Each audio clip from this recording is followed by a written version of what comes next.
High বন্ধুরা, সবাই কেমন আছো? আশা করছি সবাই ভালো আছো। আমি একটু অন্যরকম আজকে ডিমের ডালনাটা রান্না করব।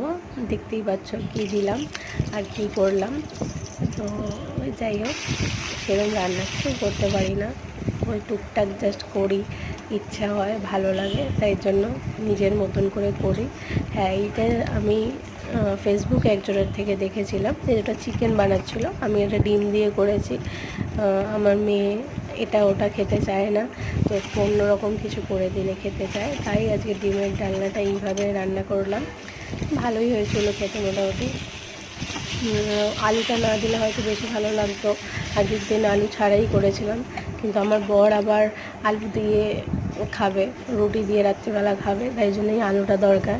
তো আলু দিয়েই আমি করেছি আজকে, ভালোই হয়েছিল খেতে। তো এই দেখতেই পাচ্ছ লাস্টে কেমন একটু, মানে এটা হয়তো ভিডিওতে ভালো করে লাগছে না, কিন্তু সামনে থেকে একটু ডিমের ডালনাটার কালারটা একটু কালো কালো এসেছিলো, কারণ পুরানো বলে।